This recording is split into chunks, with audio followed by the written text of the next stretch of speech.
My name is JT Van Zant, and I'm a fly fishing guide on the Gulf Coast of Texas. Being out on the water has always been the secret to unlocking my soul. A sense of calm comes over me and I feel like I can breathe. That feeling inspires deep thought and conversation with my clients. I truly enjoy sharing perspective on the human experience with folks I take fishing. My podcast, Drifting, brought to you by YETI, was created with the goal of capturing those candid conversations with people who inspire me and sharing their stories with an audience that has the same restless curiosity that I do. Thanks for listening to Drifting. You got to walk the back valley for yourself. My mother Hilary Hutcheson was raised in a climate where hard work, dedication, and talent outweighed gender. As a consequence, she has paved the way for women in the outdoor industry, proving that they are as capable as any man. Raised in West Glacier with a father in the U.S. Forestry Service, Hilary knows the mountains and rivers of northern Montana like the back of her hand. She started guiding as a teenager and was one of the first female fly fishing guides.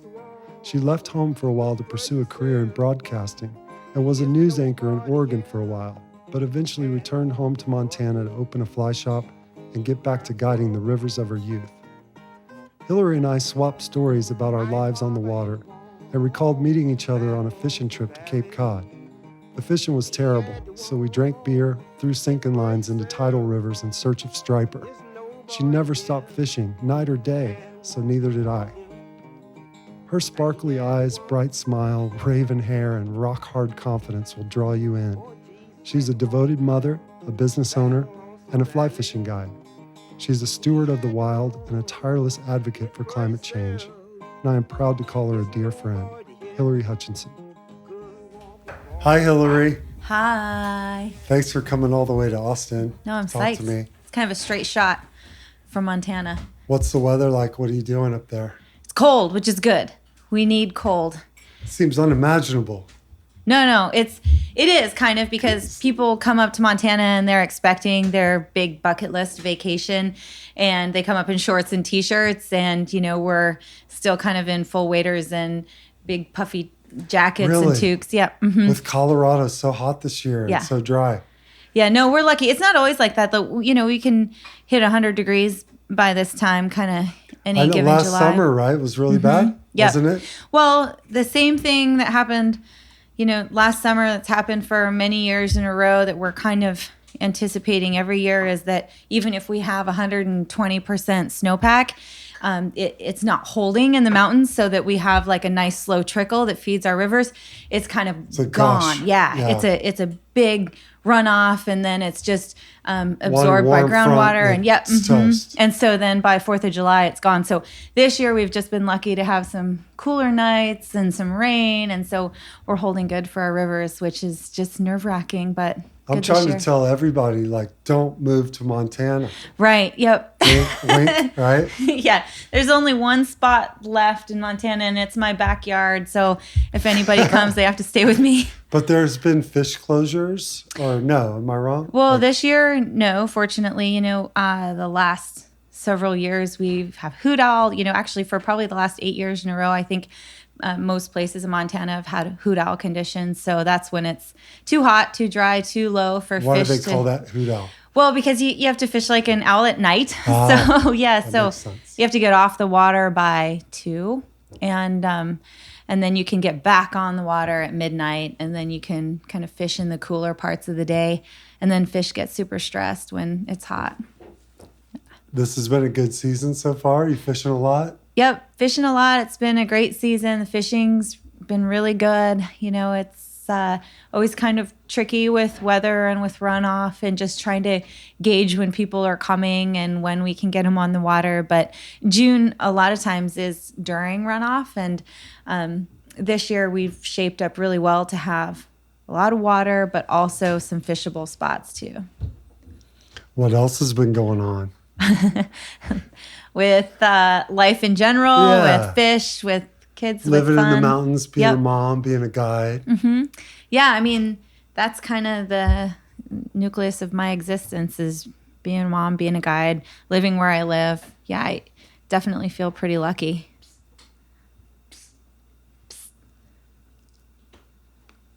Empty bottle. And your children are doing good? How old are they? Well, they're both in high school. They're Wow. yeah, they're teenagers. It's really wild.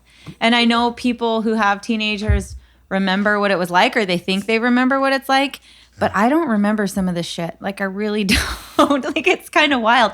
I had this epiphany this last year, and it kind of made me feel a little bit better where, you've got toddlers, right? So 6 when and 4. yeah, they're just That's so still your toddler? 6 I don't know. No, your 6-year-old's coming out of it. So there's a sweet spot between 6 and 10.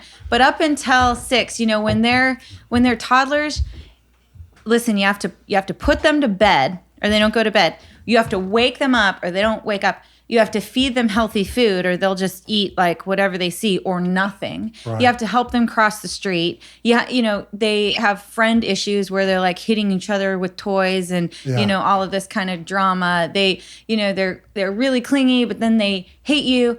So then there's Will you come over after this?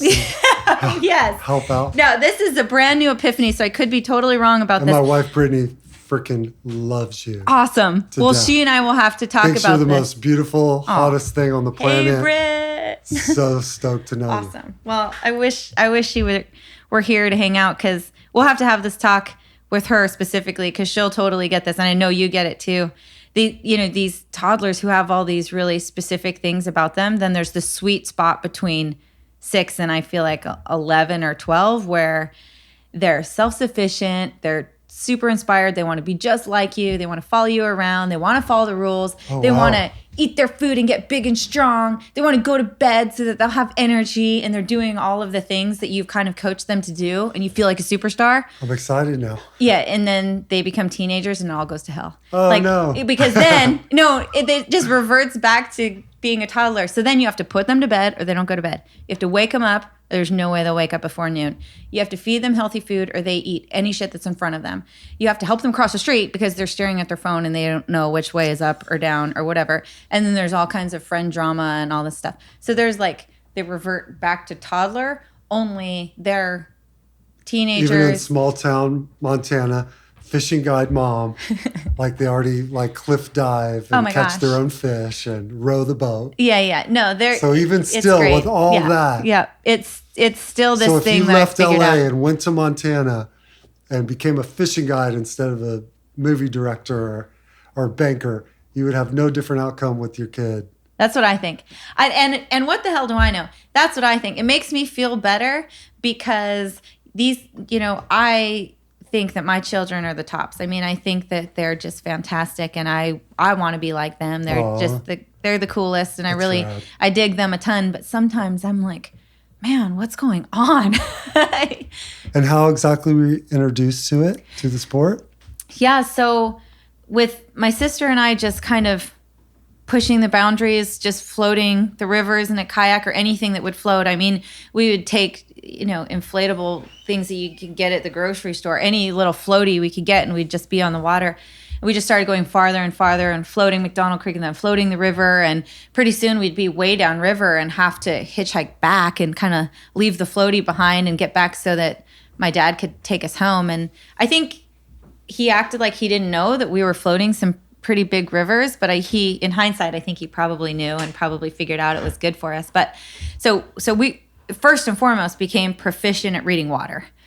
Before we were even fishing, we really could understand the river. So we knew all about the river, all the ins and outs. So we were kind of floating it on our backs in life jackets and with snorkel gear and looking at fish, and we were floating it in our leaky inflatable kayak and inner tubes, and we were just on the river a lot, yeah. And I think that was really important for our fishing because we could regrets as a child being in the wilderness that much? No, I mean, away from town. Not now. I mean, it's a different world now. I think when I look back, I'm like, whoa, we should have died like a million times. And so I think it was really valuable to us. But when I look back, it was probably not that safe. I mean, we hitchhiked a bunch through the park and we rode our bikes on the highway and just stuff that I wouldn't let my kids do now. So I'm glad we made it out and it worked out for us, it's for a different sure. world. Yeah. But you weren't longing for the city Or a No. different type of life? You love the rivers, love the No, but mountains? I do think we thought we would get there. Like, I never thought that our world was completely isolated and that we would be, quote unquote, stuck in Montana. And Yeah. one, I didn't think being stuck in Montana was a bad thing. But two, I never wanted to be stuck anywhere. Like, I really did feel, and my sister felt too, that we could go anywhere. Yeah, we cool. felt like at one point we would probably go everywhere. And we kind of felt like the river would just go there. Think like conquering wilderness as a child and being versed in that, speaking that language of being confident in the wild by yourselves on big rivers Yeah. and rapids that We felt like that could you could be go to the city and own concrete it. jungle for sure. Yeah, we felt like Yeah. what we were doing out there could be anywhere. And truly being in Glacier, which is such a melting pot, there are people, who are wearing turbans around, and we didn't know at a young age really where they were from or what they were like, but we weren't afraid to go and talk to them. There were people from all corners of Asia and Europe and, Africa, and there were all these tourists who were coming there, and we were never afraid of them or never afraid of speaking with them. And we really did feel like if they said, "Oh, you should come visit us sometime," we'd be the first person on their doorstep. Like, remember us? And I'm still like that. Like, if people say, "Hey, come visit," I'll be there even Would if any you forget. parent want anything else out of their kids? I think my parents full on That's badass. knew that we were exploring at that level, and they appreciated it. I think my parents are pretty progressive, and they certainly didn't ever want to put us in danger, and I don't feel like they did put us in danger. They're always there, but they let us be at large. I feel like we really were at large out there. And so they're really attentive parents, but let us go. We were on a super long leash. And I think that was important. And back to the kind of fly fishing part of it. So the first part was the getting on the river and being on the river and understanding it and reading water and knowing what happened to us if we got our ass kicked in a rapid, and kind of feeling, what happened to our bodies in there and what we would do and what happened if we panicked, and Versus the soft spots in the river. and knowing how The to get to the seams soft and the spots and the glassy spots. seams. And we made a lot of mistakes. We got hurt for sure. We hit a lot of injuries.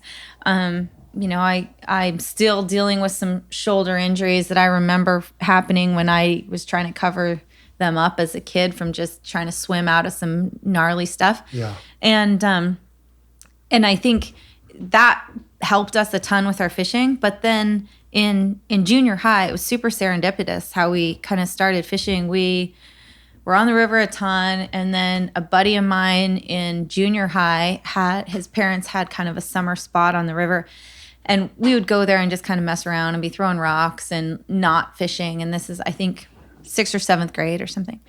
And I get part of this story kind of wrong because I've told it a lot, so I'm not sure if I'm just a storyteller and it morphs into something different, or if this is exactly how it I happened. can relate to that.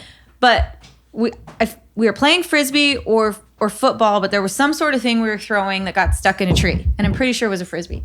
And we needed to get it out of the tree. And there was a shed at his grandparents' place here on the river, and we went out and found this long stick, and it's a bamboo. It was a fly rod. Yeah. And so, we had to get the frisbee out of the tree, and the uncle came down, from the trailer, ran Hopefully down. it was from a lesser builder, not like more of a drugstore bamboo rod. Yeah, right. And to this day, I don't know. And that's the thing, because I just remember like smashing the branches with this bamboo fly rod to get this thing out of the tree so we could play with it more. And the uncle comes down, he's like, "Be careful with that, like that's fragile." So it might have been some sort of heirloom, or Cool. something. And so then he kind of showed us how to use it, and we just started fishing. We started catching all these cutthroat out of the middle fork of the Flathead. And then then we were fishing. It was full on. The fishing was so good back then.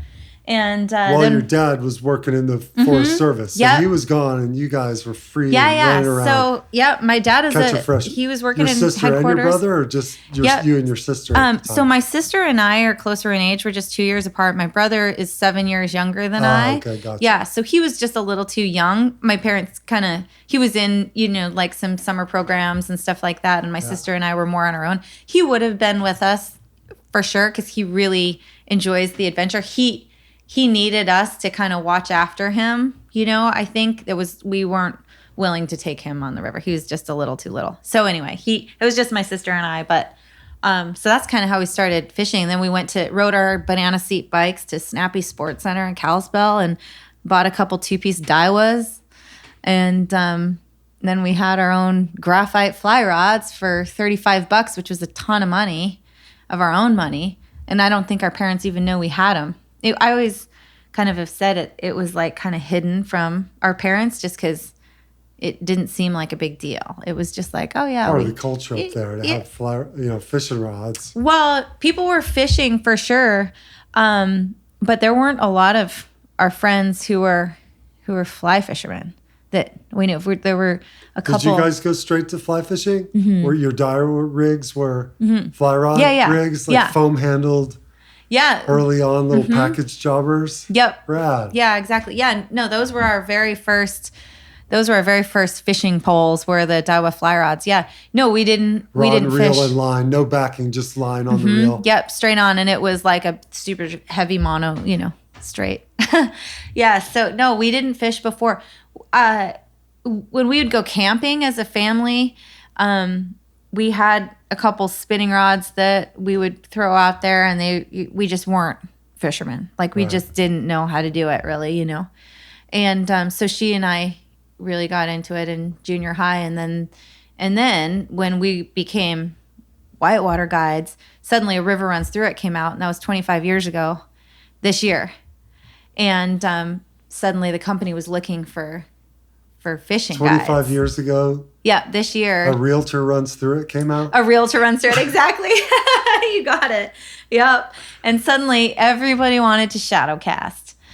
And yeah, so that's how the fishing part really got started, because the company, Glacier Raft Company, was really a raft company. And at the time, I remember people could bring a fishing pole with them. And, if they wanted to, like on an overnight or something, we did a lot of overnights and wilderness trips. And then suddenly that movie came out, and then people really wanted to Brad Pitt it up. Yeah. It did have an impact, a lot of positive impact for the industry to survive. Yep. Still super fringe. Yeah, no, I mean, it was real for us because it sounds very naive and maybe cheesy, but we actually did want to give them the real experience back then. I mean, I was in high school and I was still like, this ain't Hollywood. Like, I want to show you what it's like out here. Was most of the stuff for sale like little eagle claw, snelled hook rigs and salmon eggs and stuff like that? I don't think we were very advanced in marketing to A River Runs Through It. We didn't know the impact of what it would be. Like to find fly fishing had to be a diversion. Even right. People came with their own stuff then. Right. Yeah. So we had to scramble to kind of start to build a fishing business that then became Glacier Anglers. And I still guide for Glacier Anglers now. And I have my own operation as well, but to guide in the wilderness there, the Wild and Scenic River Corridor. That's where the permit's at. The permit is there. So I still guide there too. And cool. So, yeah, people still refer to A River Runs Through It for sure. When did your dad retire? Gosh, I think a decade ago from the Park Service. About 10 years ago? Mm-hmm. Yeah, he was the national... summited Rainier like 15 times, right? Yep. In his expeditions. He was a big outdoor adventurer, and then he was the natural resource management specialist for Glacier, so he was in charge of the noxious weeds. At the time, we called him the Weed Man, and we didn't know why people were so interested, but like... So his dad fly fished. Yep. Right? And then it kind of skipped him. And then you guys found it independently while he was working in the mountains, and then you taught your dad to fly fish ultimately. Exactly, yeah. A couple That's so years cool. ago, yeah. How did it skip that generation? I think that he wasn't against fly fishing or fishing and hunting really in general. He just found a lot of joy in plants as opposed to the fish, and so he was really working with the flora and fauna of Glacier National Park, and that took so much of his energy, and he really did a great job sharing that with us. So, I mean, we knew how to find food in the outdoors, and certainly we look forward to huckleberry season and all that kind of stuff. So, so we knew a lot about the plants, and maybe more so than the animals, and so he just didn't. That's a good route to fish. take. Yeah, I think so now. It's hard to go the other direction. Well, yeah, now, I mean, the end of the world might happen any given Sunday, right? And so then I'm just going to pick my favorite people to come with me back in the woods, and like, you will survive. Forge. So you might be able to come. I don't know. We'll see. Feel it out. I'll put you on the waiting list. Does your daughters know how to pick and survive in the forest? Do they hunt? Do you guys hunt? No, not really. My ex-husband is a great hunter, and this will probably be my daughter's year. I bet they'll go with him this year. They For an elk or for a deer? Hopefully for elk, yeah. Delaney, my youngest, is 14, and she's a good bow shot. She's got a nice little traditional bow, but she's not shot anything yet. I think she'd like to. I think this will be both of their year, maybe. Yeah, they haven't intense. Totally been Awesome. committed. Yeah, no, they're both interested, but it takes a lot of discipline. Like, you just don't want to go out there and start spray and pray. You really need to be disciplined, and I think they'd like to be bow hunters. They're good shots, but I don't think they're really confident shots yet. They haven't put in the hiking time. I really feel like to hunt, you really need to put in the time. You really need to scout, get out there in way early season. Observe the animal. Yep, and put the miles in and be fit and all that kind of stuff. So they're almost there. My daughters are big, teenage, strong athletes, right? So they're ready from that standpoint. But mentally, like you have to be willing to put in the time for sure. Yeah. So as a mom and as a fly fishing guide, which was basically taking a walk with this extra special little tool that could provide an extra layer of enjoyment to that hike, to that natural experience. And it was just the icing on the cake of an outdoor life, I guess. Yeah, no, it's so simple, right? That's like a so pocket simple. with a few flies, some tippet. You don't need 3 liters for a 6-hour deal. And I think the tricky thing is that's how I felt personally, but I felt a little embarrassed by that. Like there needed to be more to it. It should be more complex and it needed to be more professional or something. But to me, and it cracks me up now, what we're trying to do here is just so ridiculous. We're just trying to fool these pea-brain pescas, I say, just, with all these pieces of fluff. Then we're sitting here at night tying up some sort of new fool, proof little fly as we're drinking whiskey and telling our stories. And it cracks me up because it's that simple to me, and it's that enjoyable. And sometimes we overthink it. And so I think at the time when I was thinking about which careers I should take, that certainly isn't a career. That certainly can't be. There's no way. And so I laugh now because it is.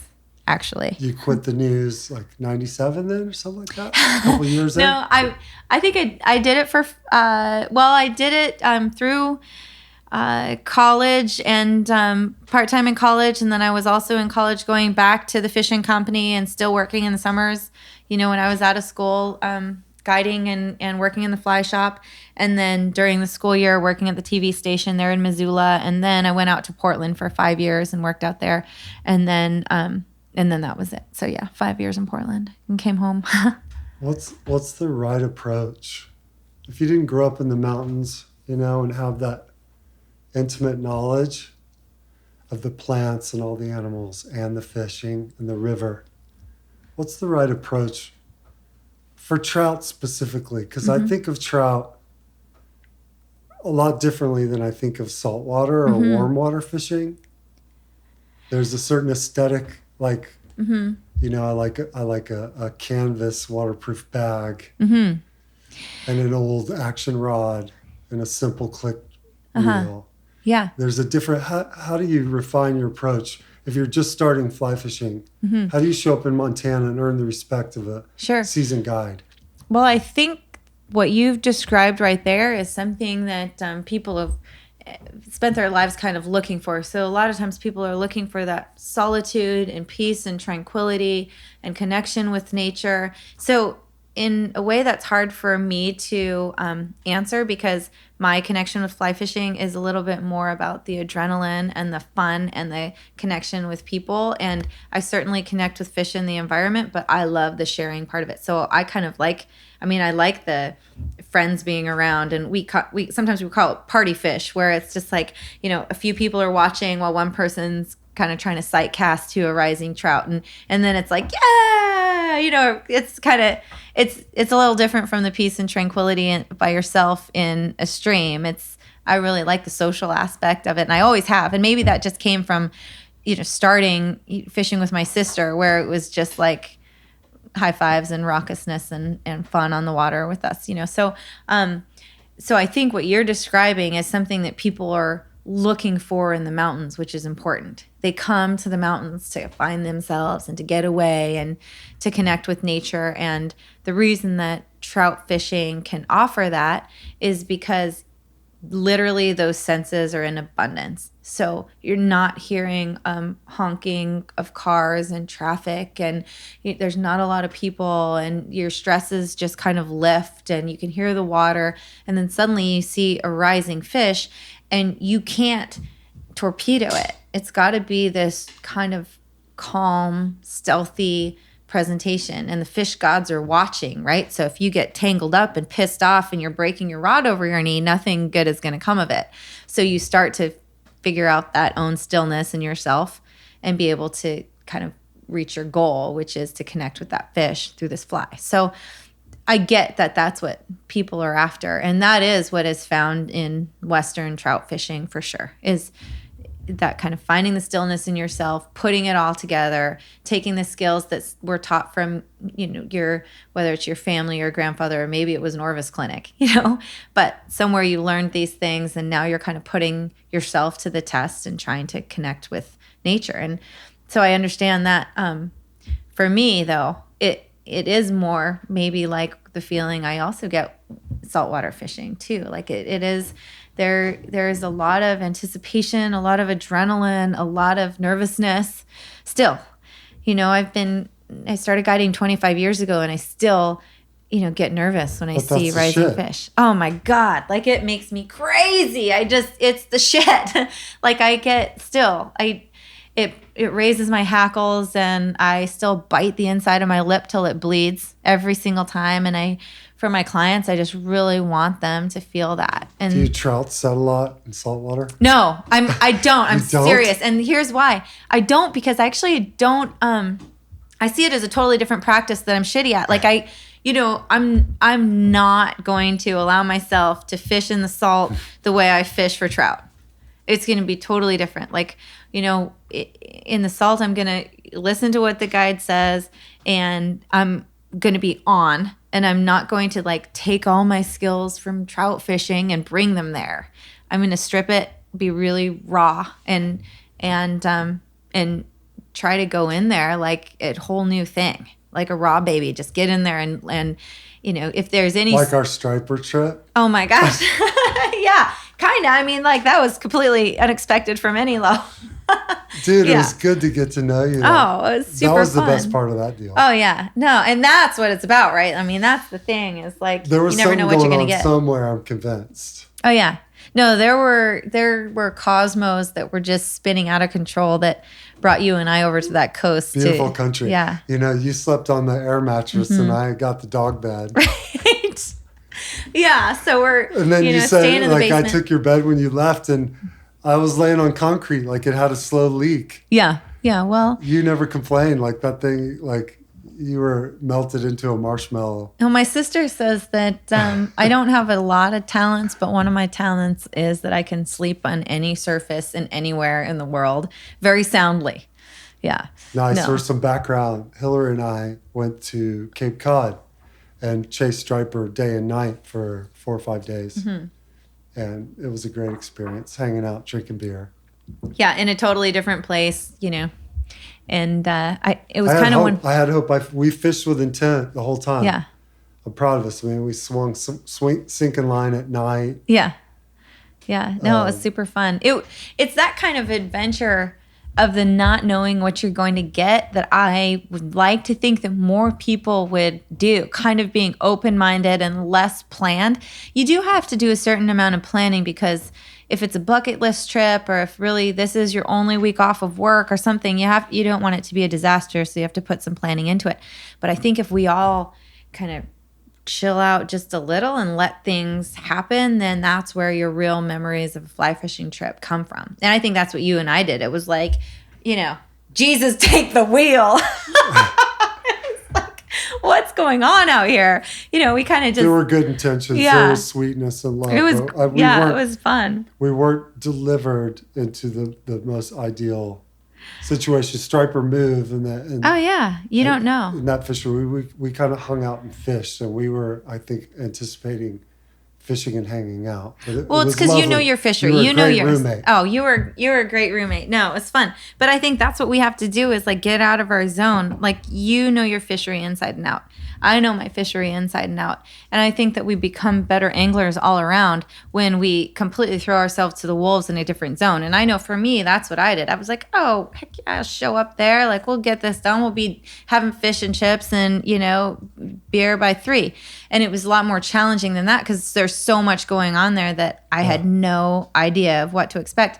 And I'm surprised, actually, at how many salt guides who I fish with, at the end of the trip, they're like, oh, yeah, maybe I'll come out west and fish for trout one day. And I was like, what do you mean one day? And they're like, oh, yeah, I've never trout fished.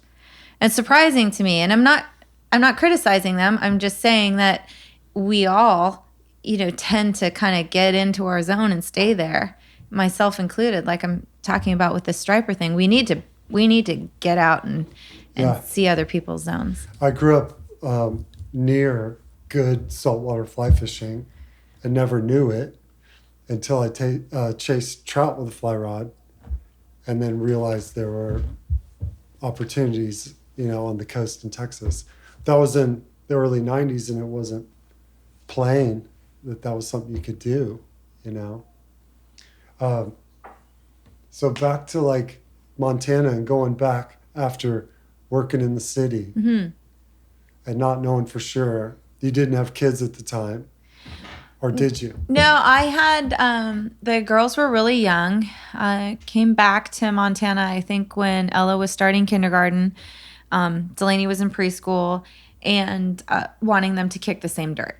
I mean, there was definitely, something special about growing up in the North Flathead for me and for my ex-husband. Growing up in the Bitterroot Valley was really special. And so for you were going to share what you knew best with them. Yep. And he knew all about the Bitterroot Valley and kind of the Selway Wilderness and just those really special places and wanted them to be able to kind of grow up, under that same shadow of those mountains. And I was the same in Glacier. So that came to fruition. Like they're really kind of getting that infusion. And of course they're teenagers and I always worry they're standing in front of the town pump drinking super sippers, with their homies every day. But I think that what's a super sipper? Those big like town pump jugs. Okay. Come on. Okay. Like the Mountain Dew jugs. I mean, it's in a small town, like, you can either look at it as there's not anything to do or there's everything to do. There's just 2 ways to look at it. And I've just always hoped that my kids look around and go, oh my gosh, like there's something new every day out here. How do you maintain that idealistic idea of raising your kids in the mountains and keep them away from some of that stuff? I don't try to keep them away from stuff. I think like the other day, my daughter was binging on some super inappropriate Netflix series that I just wanted to turn off. And I was like, all right, so she's getting that. And I need to give her this. And so that next thing is making sure that we're on the river and making sure that it's, the digital stuff is turned off at some point. I just think that you can't force yourself, into their lives, that if it's an enjoyable life and it's something that I appreciate, I think that it's something that they will appreciate too, but you can't totally force it. And with that said, I certainly bribe them to get on the river with me. They get all the snacks. They get to bring their friends. They get music. Like, is that where you give them like M&Ms and shit? Oh yeah, like all the whatever they want. No, I mean, and they pick weird things like Funyuns. You know what those are? Cheetos and M&Ms for my 2 boys. Oh my God, yeah, whatever they want. We don't fish. We just go on the boat. Yeah, we're just trying to make sure it's super fun. Yeah, no, they get all of the things that aren't allowed in the house. They get all of the sugary snacks and all the drinks and all of the like what do they like? They like the Izzy's sodas. Is that That's pretty good though. is it? Yeah. I don't know. It's So like natural sugar. yeah. and all Okay. that Well, stuff. we don't drink a lot of sodas. They don't like the super sugary stuff because they lose their minds. But they get all the snacks they want. They get to bring their friends, which is really important. They're good anglers and they're good rowers. And when they're done, they're done. Like I don't say no, you have to cast again. I never say that. Sure. So we go out and I'm sure they're getting to the age too where their friends are like, your mom's a fishing guide? Holy shit. And y'all are like doing backflips on your posts into the cold river. Yeah. That's, I mean, they're bound to be drawn back to that. Yeah. That energy. Well, it's impossible. It's fun. I mean, that's the thing is that sometimes they're hesitant to go just because it's what I do. They're like, we got to go with mom or whatever, river. Yeah. But then you get out there and you can't deny that it's fun. Like it's so fun. And so they have a great time. Again. Yeah, right. So that's how it is in the beginning. They're just like sleeping in the car and the shuttle or whatever, and they're just like dragging themselves out to go. But then you get out there and it's the best time ever. It's a process. Yeah. And so it's the same with skiing. They're the same way with skiing. They don't want to get up. They don't want to get their stuff ready, whatever. And then you get out there and they just shred. So it's the same with fishing and they have a great time. But I do think it's important for their friends to be there. Like they want to bring a buddy for sure. I let them listen to music on the boat too, off of Bluetooth. I think a lot of times we as parents are like, no, enjoy the solitude and the quiet.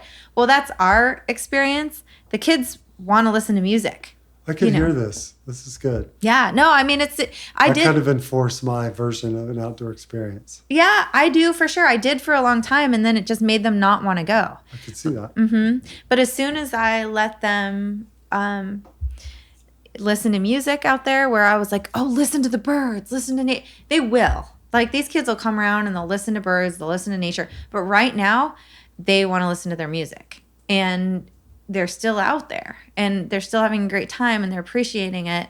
And so that's my compromise. I guess it's not a compromise. It's just an understanding of the way they celebrate it. And so that's been eye-opening for me is like that they don't understand or appreciate it the way I do. And I'm not saying as well as I do or at a deep level like I do, in a different way. Their experience right now as teenagers in the outdoors is different. It's their experience. And as long as they're experiencing it, that's all I ask. How long have you been single? Oh, couple years. I got divorced a couple years ago. And then guiding, right? And then so that's a long day. Yeah. You've got help, your family and stuff. How's it work out? Well, my parents still live in the same house I grew up in our same town, which is walking distance from my fly shop and from the kids' school and from kind of all of their homies and stuff. So I get, Community. a lot of support. Yeah, my parents are retired and so there's always kind of that home to go to if I'm still on the river. And then also, it takes a village for sure. Our town is a village that helps raise my kids and always has been. And then also my ex-husband just really is a great dad and just loves to be near the kids. Same town too. Yep, and he's in the cool. same town too. So I certainly don't feel like a single parent. I don't know what that means really. Like how much you guiding? Every day in the summer. Mm-hmm. And we need to be kind of up early and have lunches ready So by plenty 7. of work. Yeah. Tons of work. Unless weather blows you out, you're fishing. We go rain, sleet, snow, or shine because our season is very short. So runoff is ending mid-June. We're taking trips kind of before runoff. So I might get a dozen trips in April and May. And then kind of June shuts down a little during runoff. And maybe halfway through June, we start taking trips. And then it's every single day for the rest of June and then July, August, and September. So compared to you, it's a very short season for me, but it's every day. So you're guiding all year, but you can kind of choose when you might take a family vacation or something like that in there. And ours is like, we're not leaving town in July. It's early. Like we meet our people at 8 and then get on the water by 8:30. And unless it's super hot, and then we'll go a little bit earlier. But and then usually we're just off the water by 5, and I try to be home by 6. It's challenging because the fishing can be really good, and as I know you probably understand, you want your people to have the best time and stay out forever, but that's not good for your body. So I've made a commitment. I used to stay out really late. What's your day like? From waking up, what time? Take us through it. Yeah. Well, I usually wake up at 5 just because in the summertime it's light, and somehow I go with nature's clock. So when the sun comes up, I don't know. I'm a morning person for sure, but I don't intend to wake up at 5 necessarily. So wake up at 5, and the first thing I kind of do is check the news. I just always have. I just want to see what's happening in the world.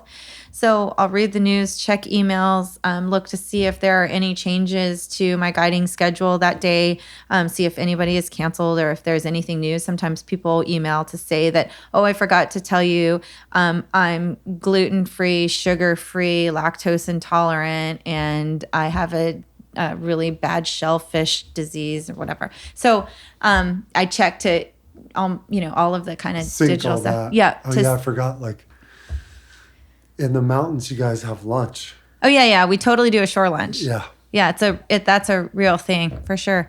So, and then that's when I kind of start going to get the lunch ready. So I definitely revel in the coffee thing. I take my time in the morning since I'm up and I'm not in a rush, and make coffee, kind of try to sit outside for a minute or stretch. I wouldn't call it yoga because it's way more awkward than that. It just doesn't look like what yoga should look like.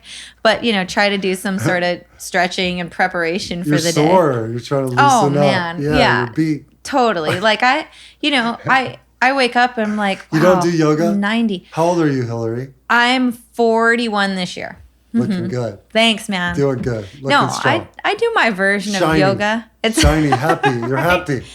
That's just the glowing perma teeth. sweat. Like I'm stoked for you. Yeah, thanks. Yeah, thanks. No, I try I'm to do old, some ugly, fitness. and worn out. No, that's same. Trust me, buddy. Same. I wake up at 90 years old every single day. I can feel new things: shoulder, back, skin, eyes, teeth, the whole deal. Like it breaks down. Yeah. Y'all got big water. Mm-hmm. So like I was describing earlier, like the delicacy of my familiarity with trout fishing, like New Mexico, Colorado mainly, and hikes up into the Wind River Range for weeks at a time, an annual trip with Alvin back in the day, but always just real sensitive to a trout's sort of safety unless I was going to whack it and eat him. Mm-hmm.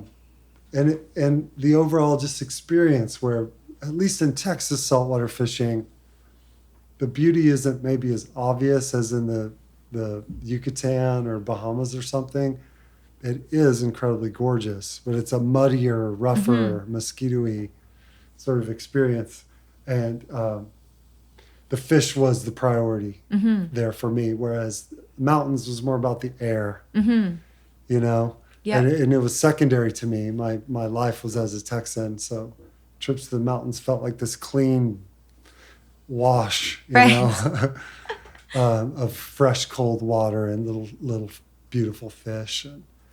And the main San Juan leading up to Wolf Creek back in the early 90s, we had access to a lot of farmland, and it was never been to New Zealand, but huge cutthroat and browns and rainbows. And then all the tributaries, which I can't wait to turn my sons onto. Oh, yeah. Who are 4 and 6, and to take them to the mountains for the first time when I feel like they can handle a little, 7.5 foot fiberglass Fenwick. And just watch a stimulator in a little pool with them, I can't wait for the trout experience. They're there, so close. actually. Yeah, no, I think they're just as long, and I'm not telling you what to do, but just as long as you don't, get your own. You can tell me straight up what to do. Well, I'll tell you, don't get your expectation. It's their experience and their fish, and and the mistake that I think I've made is just wanting it so bad for them. Urgency, right? Oh my gosh, just what it means to you. Yeah, what it means to me, and then I'm like, wait a minute, this is them. This is for them. It's not about me. And I always have to say that. It's just, wait, this isn't about me. It's like, yeah, I really want them to enjoy this and catch a fish, but I want it for them. And I have to remind myself that, because I find myself just wanting it for me, you know. You know what we do? And I hate to let this out there because I've never seen anyone else do it. But we go after blue crabs in super shallow water, redfish water. Mm-hmm. So I'll pull them as they lay off the bow with salad tongs. Oh my gosh. And grab giant blue crabs who will almost reach their fingers up the tongs. Awesome. It's like a clang, knights in armor going after it. Awesome. That's great. No. The little stuff, right? Yep, that's What's missed by a lot of your clients who come up there with the urgency to catch fish, who are going after it like you were trying to bring to your kids? Like, what all is there in the experience to come into the mountains in Montana and fly fishing? Well, I think one of the things is sometimes people come with the want or desire to conquer, and as opposed to being a part of it, they want to own it. They want to rule it. And the way I can tell this is every once in a while, people come in and the first thing they say is that they're telling me about the biggest fish they ever caught or all the places that they've been and stuff. And I care about that. Like, I'm really interested. Are these mostly men that are saying these things? No, not necessarily. Women come to you. Yeah, I will say yes because they're mostly past? men. No, mostly men, right? I mean, fair enough. I'd never thought about it that way, but yeah, sure. Well, you're a female fishing guy. Yeah. Which shouldn't be as rare as it is. Because if I have a female coming along, I have a great confidence that she will listen and accomplish our mutual goal faster than unlearning, which most men have to do, especially if they fished with other tackle prior to fly fishing. They have to first tell you everything they've accomplished, then unlearn that motion, and then begin fly fishing. I find women have a great talent for hearing and putting to practice, you know? Yeah, and separating it from other things they've done. For example, I yesterday had a casting clinic on shore and was teaching an ex-ball player. And Yesterday, yeah. Sweet. Yeah, we're in Austin, 110 degree I know, that's weather cool, right? Yeah. Yeah, no. So he was right-handed and threw a ball with his right arm, and he kept trying to, if you can imagine having a little tiny mayfly in your hand and trying to throw it out to a fish, that's the way he envisioned casting. Yep. He was thinking of throwing that hurling fly. A weighted lure. Right. Totally. Which now, like, be literal about trying to do that. Take a tiny mayfly, size 16, little piece of fluff, and throw it. It ain't going anywhere. And so that was really hard for him. So it's exactly the opposite. Right. Yeah. So he became a very good caster in a short amount of time by learning with his left hand. So we just skipped it. I mean, I just was like, let's do this left-handed because, and he became really, really good at casting with his left. So we learned casting left-handed, and that allowed him to kind of see how the mechanics of the fly rod work, and that all of this over-engineering and these nice fly rods has been done to do that work for you. And all you have to do is understand that what happens to the tip of the rod happens to the fly. Can you cast left-handed? Yep. I do it. Saltwater too? I do it a lot. I actually have. Yeah. Can you double haul left-handed? I can. Yeah. Wow. Yeah. I mean, I'm sure everything looks horrible, but it gives you an idea what the beginner's going through, doesn't it? For sure. So, he learned left-handed, but then he wanted to cast right-handed. But as soon as he'd figured out how that works, with his left hand, he was able to switch over to his right, and he was no longer throwing with his right. So he's still casting with his right, but throwing, I like that. It's a good one. Yeah. Yeah. So I interrupted you. No, that's good. They're coming to you for the ultimate Montana experience. What do you say to them about the fishing, about conditions, about the ecosystem that you got in? Well, I mean, the ecosystem for us is the thing. So we're the only fully intact ecosystem in the lower 48 states. So we have no non-native species. We haven't lost species, and we haven't gained any, bad ones that have been introduced. So we're always at risk of that changing. We have a lot of threats to our ecosystem for sure.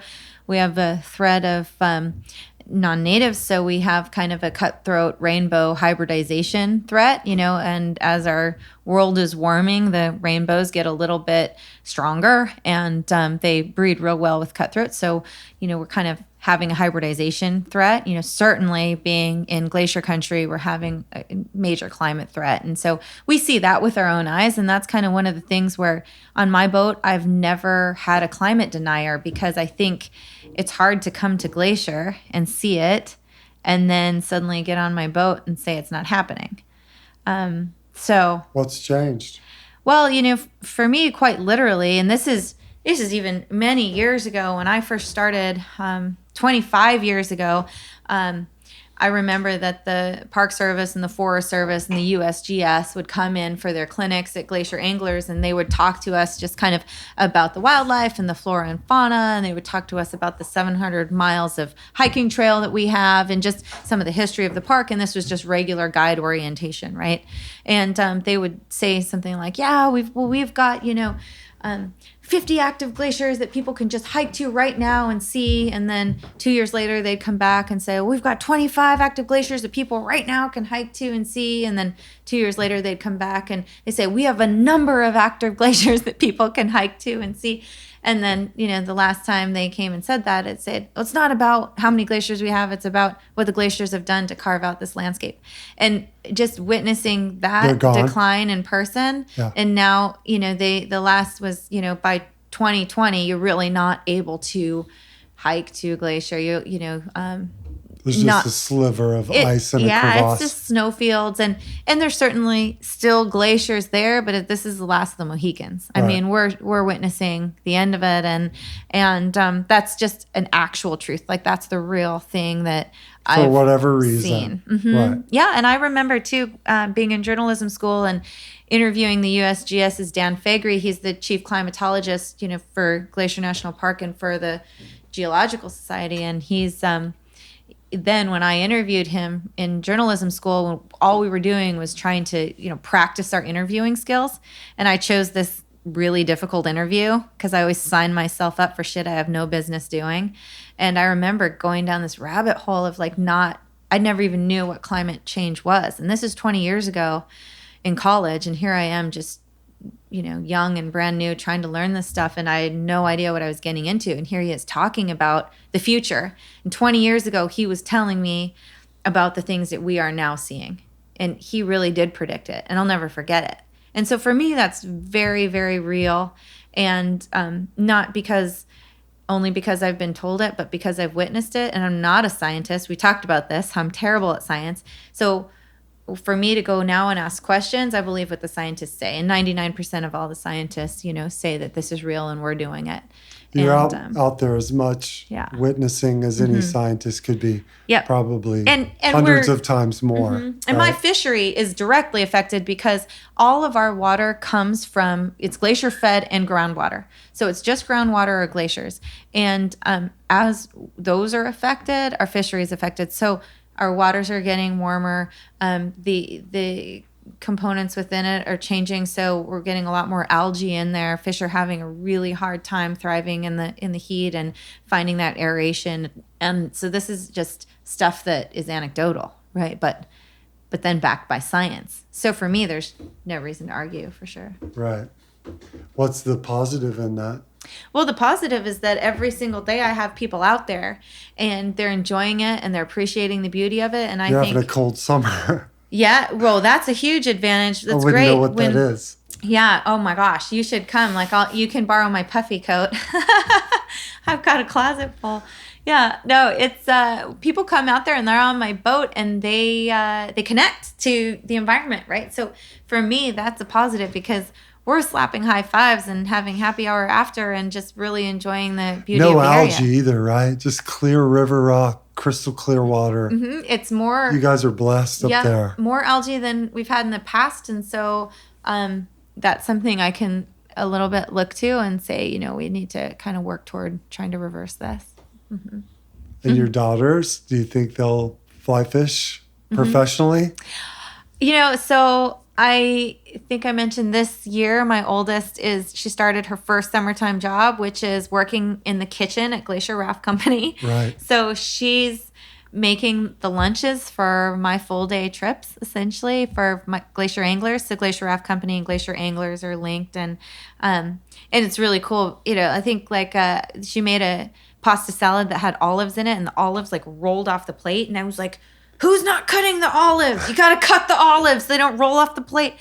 No, yeah, that's my kid. She'll be tying a 16 parachute Adams. So. I don't know. Like she, you know, it's crazy because the fishing, they see that's what I do, and I don't know if that turns them off, but they're good anglers. I can see them being good hosts and stewards of the area, and I think, you know, the path they're on, kind of all signs lead toward maybe, but again, like, there's a lot of opportunities probably in your town though. Craft beer's taken over. You're pretty remote. Yeah, kind of. But you can get a good salad now. Yeah, we've got good like food. That. Oh yeah, no. My best friends own the best eatery in town, the Backslope Brewing, and so we have got tons of good food in our town for sure. People come from all over the world, so we at least have to have something for them to eat, some sort of crust of bread. So we've got. Kill trout? Do I kill trout? Yeah. I'd like to kill more than I do. We have all protective native species. So we've got, you know, bull trout on the endangered species list, and we don't target them at all. They're incidental catches. So they eat our flies a lot, and but we don't target them. We don't cast again in the same area where we've caught a bull trout. Can you hike a creek that has brookies or something, or not so much up there? So there are a lot. So in Montana, we don't have any stocked rivers, but we do have no stocking. Lakes. No stocking programs left since the 80s, I believe.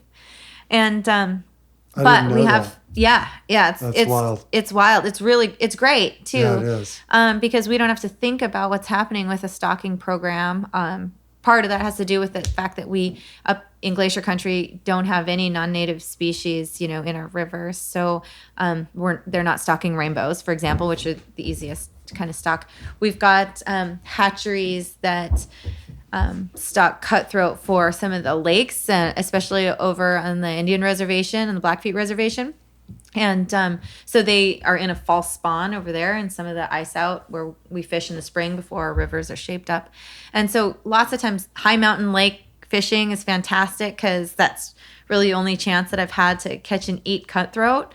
And some of those are, you know, stocked Yellowstone cutthroat, and that's super good eating and fun. Yeah. And I really would like more opportunity to catch and eat fish. Yeah. I just don't really get it. Is there an outlet there that's sustainable to do that? Like for the rainbows that are competing with the cutthroat? Yeah. I think. Can you keep those rainbows? Not that I'm a. Yeah. No, I'm I just get it. wondering. Yeah. No. So it's. I pop maybe one redfish out of 100. Right. I prefer black drum. Yeah. No, it's funny But you I mentioned do kill that. fish. I think the tricky thing for me is that last night I was on the river with a super good childhood friend of mine I grew up with. There's just kind of a handful of us who fly fished in junior high and high school, and when they come around, we go out on the river and slay. And this is my buddy who came to town, and we went to preschool together and everything. You know, grew up together and slay. I like yeah. it. No, it's like a different mentality. It's a different thing, you know. And because we used to catch and keep cutthroat back in the day, you know. And we certainly don't do that now, but if you catch a pure rainbow, which is not good for our system, we don't want the rainbow in the system, then you can catch and keep them, take them home to your mom, and your mom's super psyched.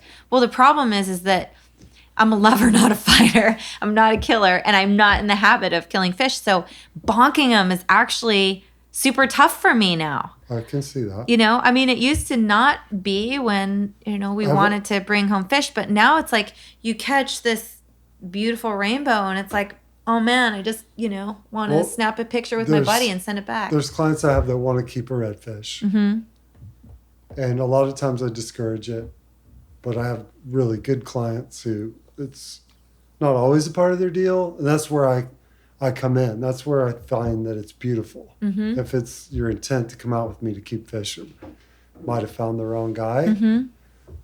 But if occasionally you'd like to turn your family onto a redfish, I'm your man, right? Bleed them out, rip their gills and guts out, and store them bled like you would a deer or any other animal. And there's a different experience. There's There's a beauty in that. Mm-hmm. Yeah. That's No, sincere.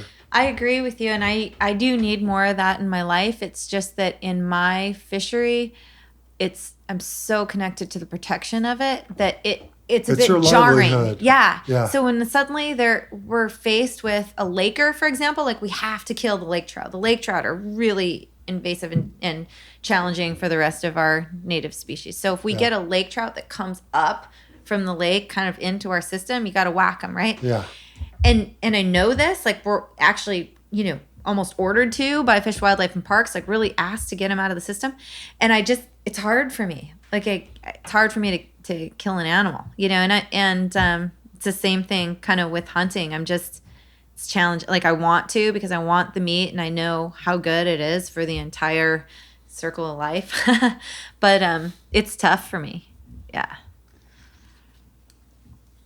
Tell me about your sister. She fly fished with you your whole childhood, and she's big in the industry. Yeah. More on the conservation end than the guiding end, right?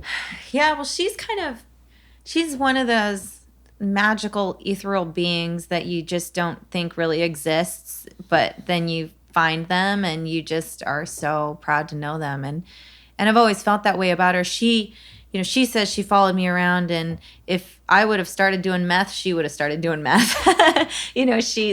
That's what she says. She just kind of wanted to do what I did, and so she started. Was that happening up there fishing. when you guys were kids? Oh yeah, sure. I mean, like It's Wyoming, Montana. Yeah, for sure. Like yeah, rural areas across the United States. When we were kids, not yet. I don't think people were quite such sophisticated chemists yet, but they eventually got good at it, and then they got really bad at it and started blowing everything up.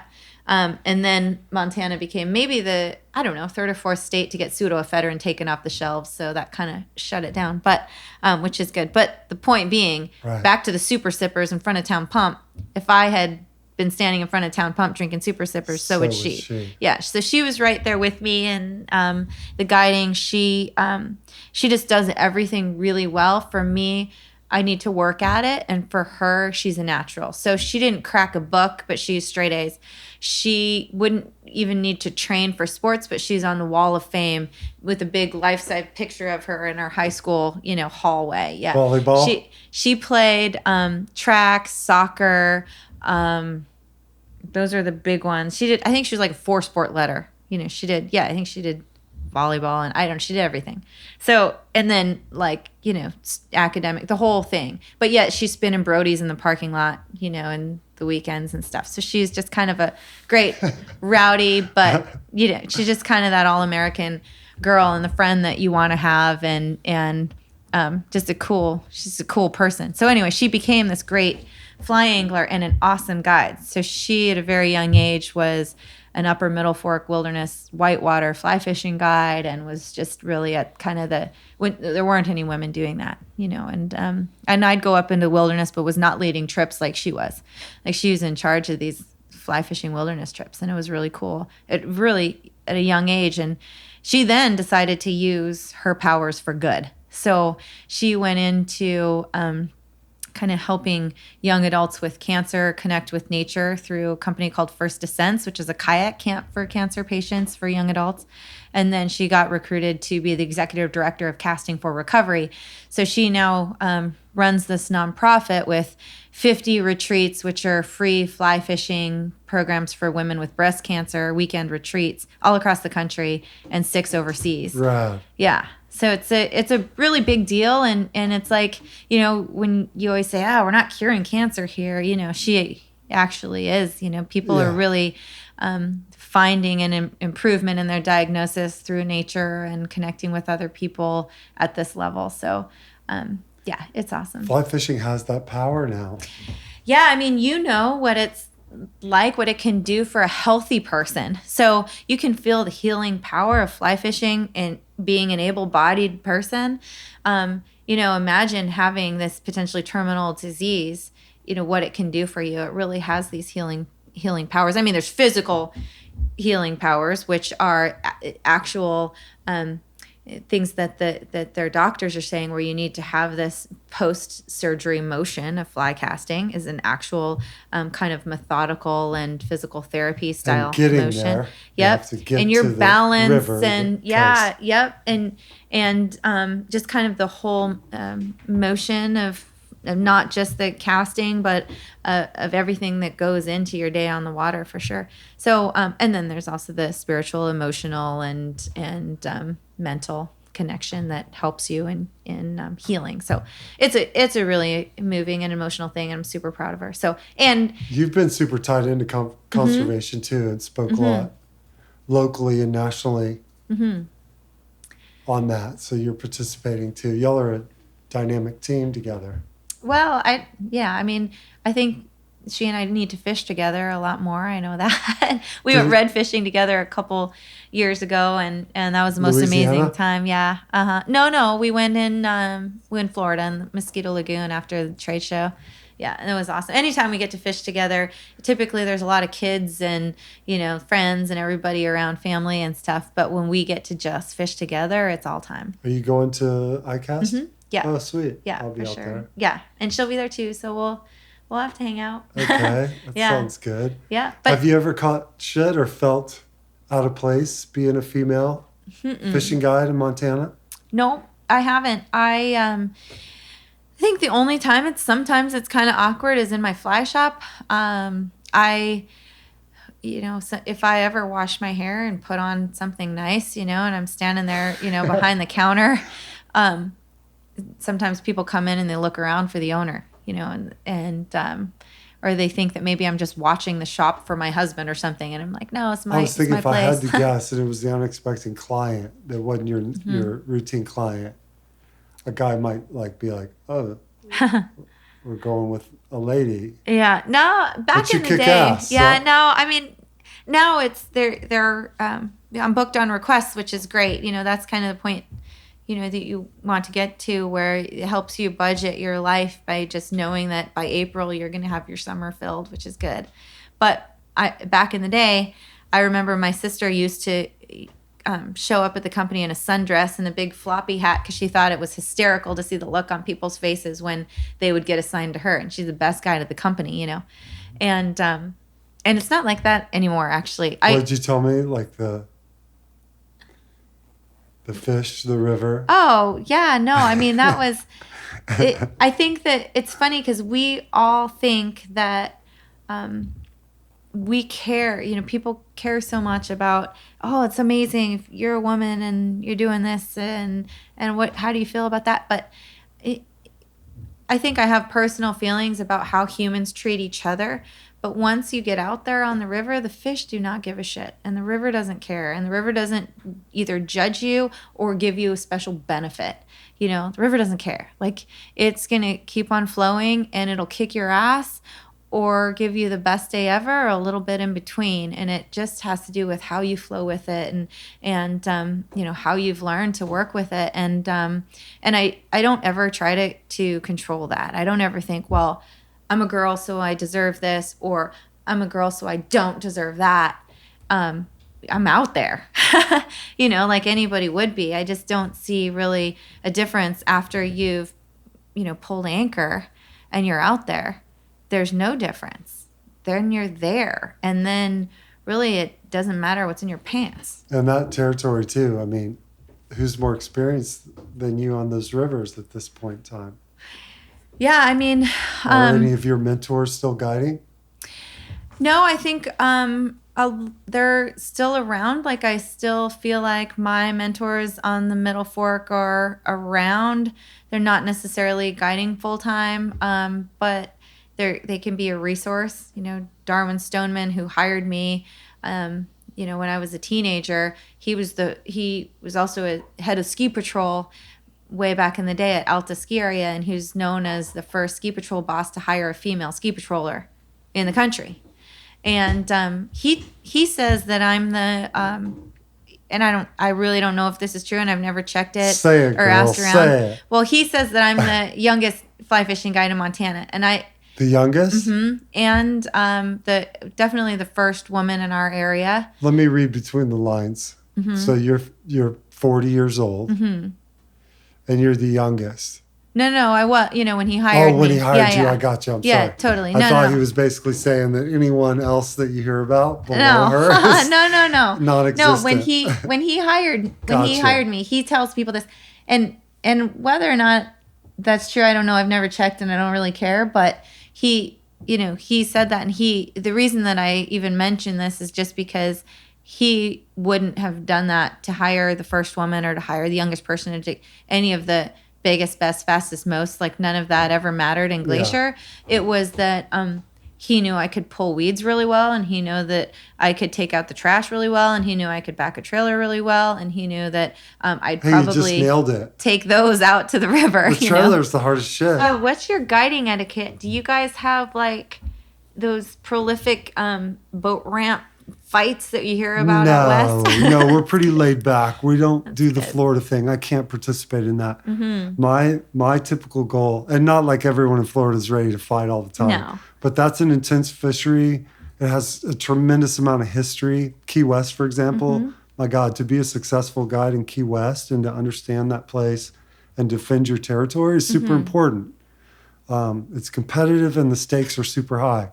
For me, just getting back in the marsh and showing somebody a redfish that's visible to them, presenting a fly, having that happen is, if it were around a bunch of people, it wouldn't mean a thing to me.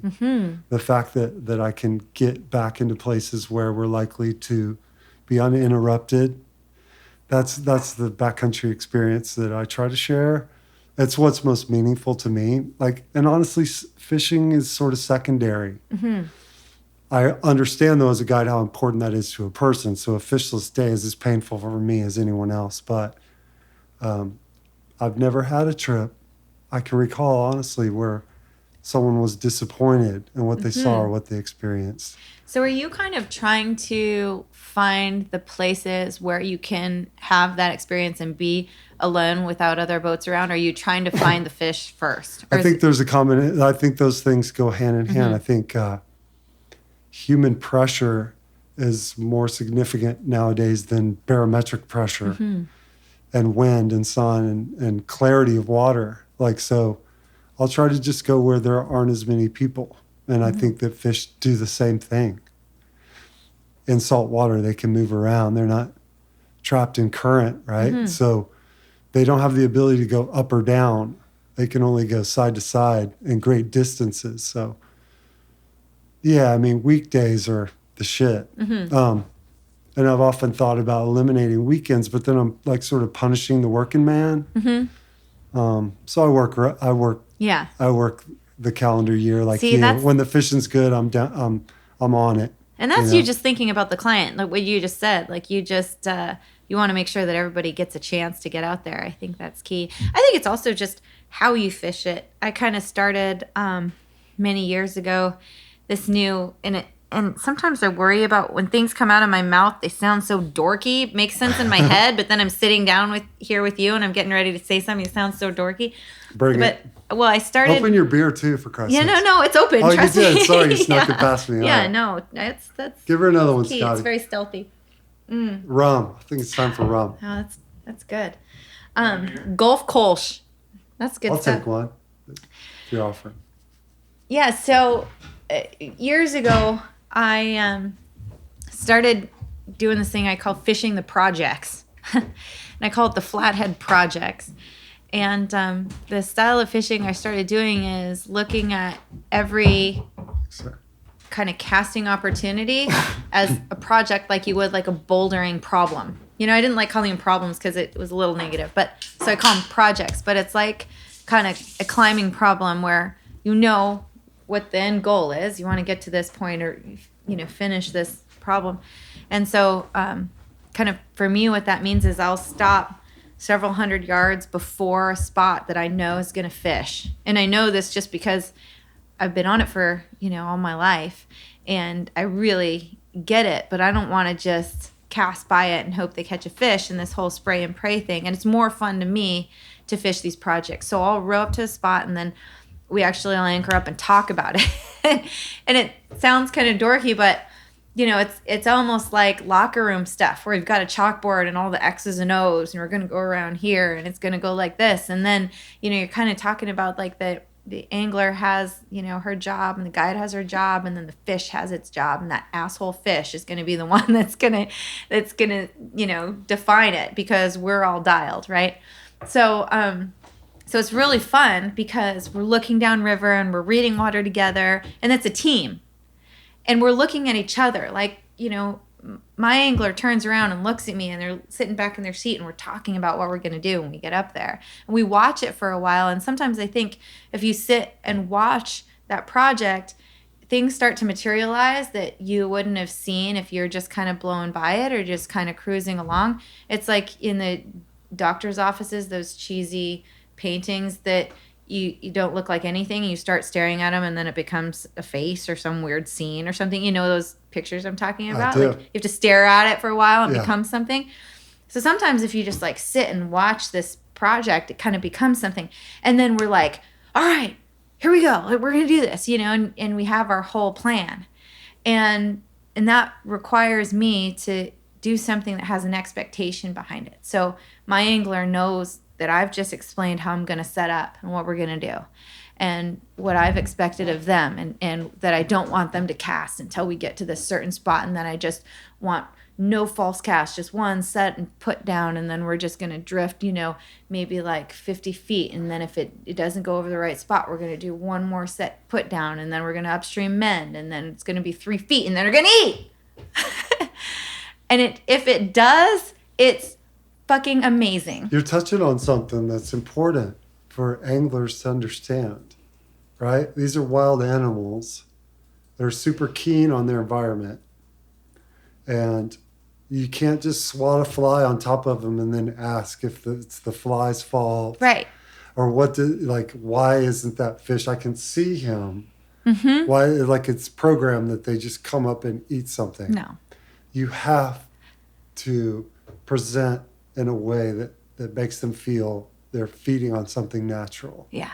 Yeah. It's not very different from eating, but the separation is the surface of the water, below which you feel, I guess, that it's a one-way window, and you can see them, but they can't see you. In a bright plaid shirt. Exactly. Like flailing away on top of them. So, that and there's so first much cast, you have so much greater opportunity than you do on subsequent casts. Oh, yeah. I mean, it's also It's not just that there's a message. fish there. Yeah. Is this fish suspended? Is this fish feeding? Is this fish at the bottom? Is this fish alone? Has this fish been touched? Sometimes there's a giant ass beaver that just went through the zone. If you're not sitting there and looking at it for a second, you're not seeing mergansers have just paddled through, or you're just not. Maybe you haven't seen that actually they've pushed over a little, or that the water has gone up because a bunch of tributaries got flooded last night, or So there's all this stuff that kind of goes into this one project, and you're looking at it together as a team. Project. Yeah, I mean Now, that's every run, you're dealing with as a project? Yeah, I mean, I have my favorite projects, so I'm not hitting every single one. The other reason I'm not hitting every one is because I like to leapfrog. So, I mean, there's other guides out there. I'm not just slamming every hole, Every day. Yeah. Give them a break. Yep. And I also really enjoy picking projects that other people don't hit. So I know the places that I see all the guides go to every single day, and it's super fun for me to go to the other side of the river and build a project. We don't want to give over up there. too much, but that plays back to the where people aren't, right? The obvious stuff is the new frontier. Yep. Yeah, I mean, I'll give up some stuff too. I love to fish in the middle of the river, people kind of forget that, in the middle of the summer, fish need aeration and there's big boulders in the middle of the river and they're finding these deep, dark holes. And sometimes it's not just those banks that everybody's banging the banks, there's, reading water is kind of where it started for me. And now that helps me in successful guiding is kind of not just doing what everybody else is doing, but doing the thing that is going to be the best for the fish, the most protective for the resource, where you're not just kind of hammering all the same spots everybody else is hammering. And 2, is super fun for your angler and for yourself. I'd get burned out if I didn't fish like this, because I'm not kidding you. It is so exhilarating for us as a team with my angler, for these people, these are strangers that I've never met sometimes. Yeah. Sometimes they're my clients that have been coming back with me for, for decades. Instant teamwork, though. But it's the teamwork. Yeah. And it is like, honest to God, exhilarating. It's so fun. And I don't care what size the fish is either. If you've set up for it and we've done it like this, fishing the projects like this, and then they eat, I mean, it is like touchdown central. I mean, it's dancing. I have seen, judges dancing, who have never even cracked a smile before. And like, it's so fun, and I just love it, and it gives me goosebumps every single time. Being shitty at math, right? Yeah. Have you found guiding personally as the best way that you can have a positive effect on humanity? Can you entertain that judge and that lawyer and that other professional in a way that wouldn't entertain or impress him otherwise? Like for me, I know that taking them fishing and sharing my knowledge with my particular resources, the best I can do to fulfill a desire of a person probably smarter, more accomplished than me in many ways, with a titillating life experience that I couldn't have shown him otherwise. Yeah. Maybe washing his windows at an intersection. Oh, totally. Like, yeah, literally, no, for sure. Right? Like it's my greatest contribution. It might not be much, but it's what it is.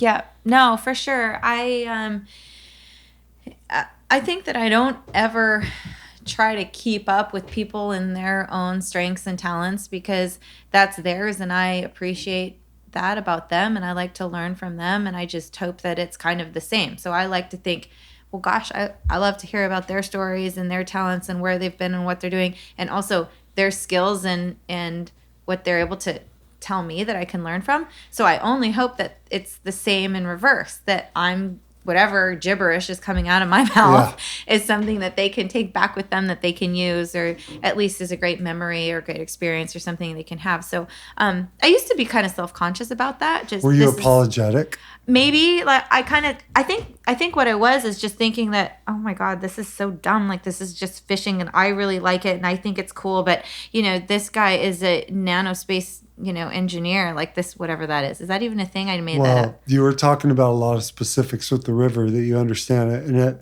I imagine like anyone else that you refined how much information to give based on the project ahead of you. Sometimes a lot of talk, and especially apologies. Gosh, I wish fishing would have been better. Or I'm sorry we didn't. Oh, yeah. I don't do that. It can just diminish the experience. Yeah, no, I definitely don't. That's like advice to young guides. Like you're one to give it your all, but that confidence. Yeah.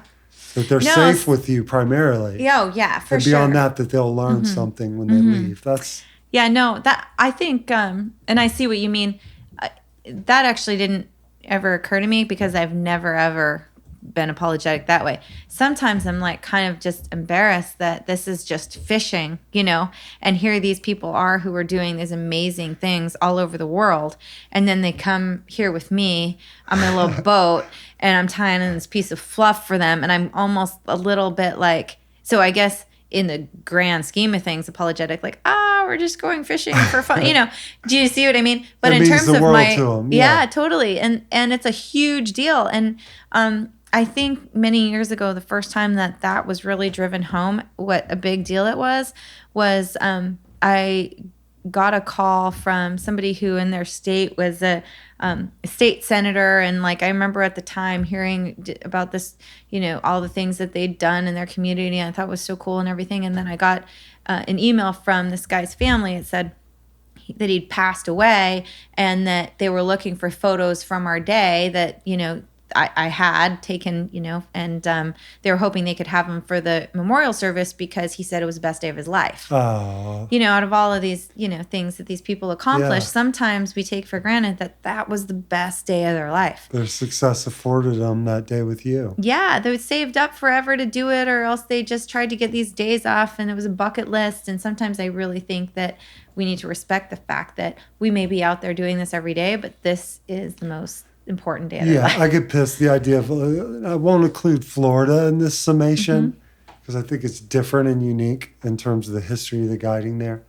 But getting pissed with people is just such a negative thing to do. Yeah, no. Yeah. You can't wear that hat. And if you're a young guy and you think that's a necessary aspect of your character that you need to portray, but it's ridiculous. You need to have fun and show fun. Yeah. Emit fun, but take charge as the captain of your boat and make sure people are safe. Well, one thing I think about that actually could be a happy medium for those people who tend to lean toward the screaming or yelling or getting pissed as a guide is, I get it. You've worked your ass off to put them on this fish, and you put in the extra time scouting and looking at the weather and looking at the flows or the tides or whatever it might be to really get them to this one spot, and they screw it up. But then you have to remember that actually they do see all those things that you did. You think that they don't understand what it took to get them there. They understand work. Yeah. But they actually do get it, because there's no way they could have done that themselves. They can't get to that point that you put them And the on. opportunity is the important thing. They Providing that they opportunity. appreciate that.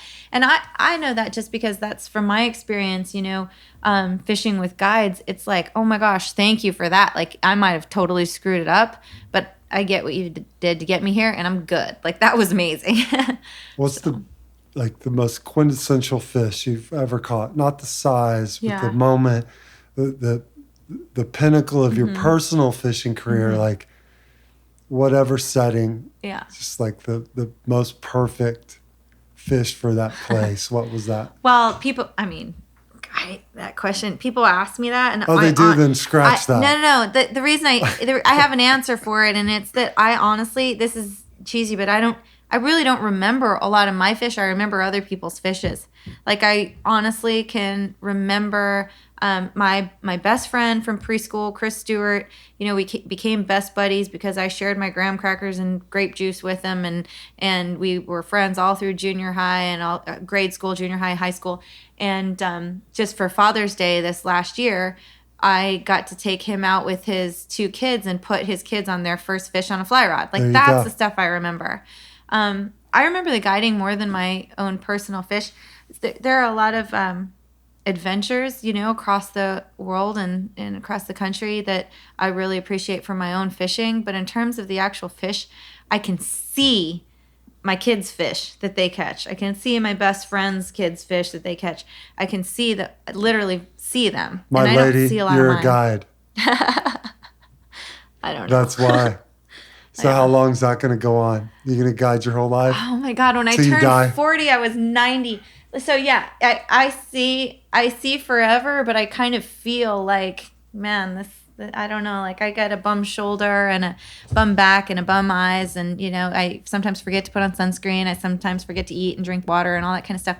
So I have no plans of quitting. I'm trying to stay as fit as I can, and I try to sleep and I try to stay healthy so I can keep doing this, because the thing is like my body will wear out way before my heart and my spirit for guiding do.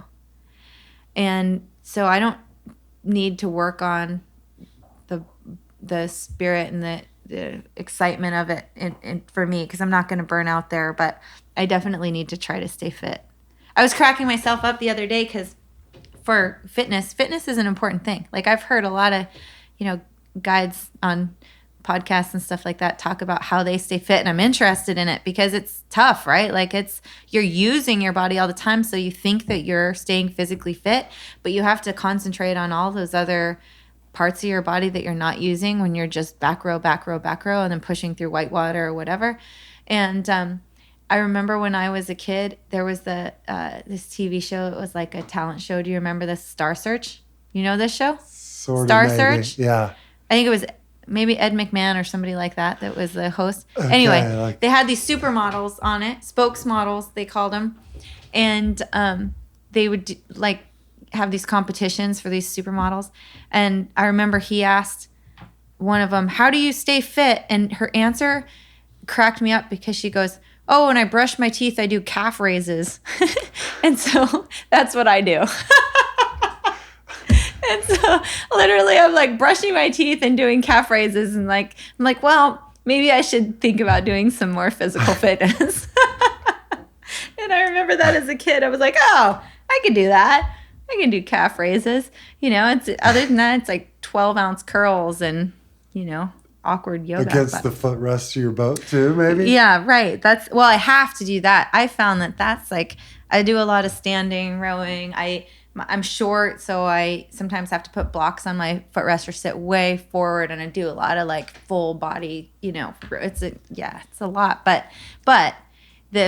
I think there's got to be something more. So I'm welcoming any physical fitness tips because I'm like pretty Stay bad. in it. Yeah.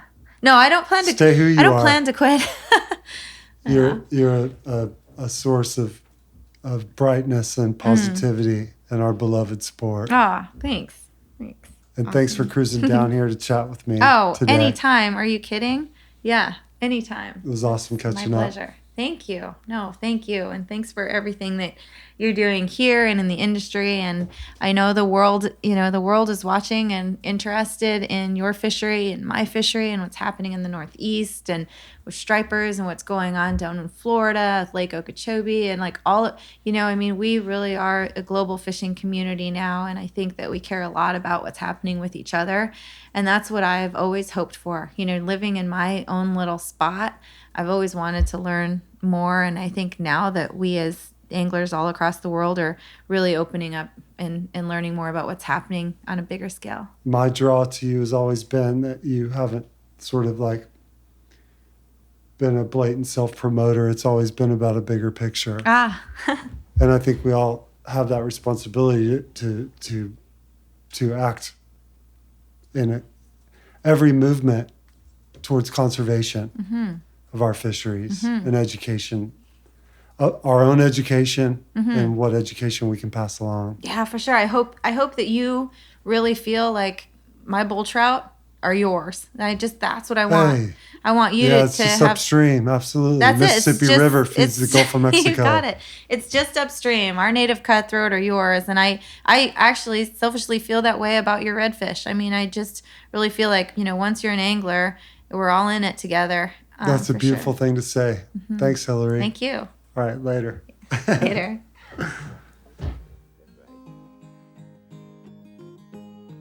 Thanks again for listening to Drifting, presented by YETI and hosted by me, JT Van Zandt. To listen to more episodes, visit yeti.com or search Drifting on iTunes.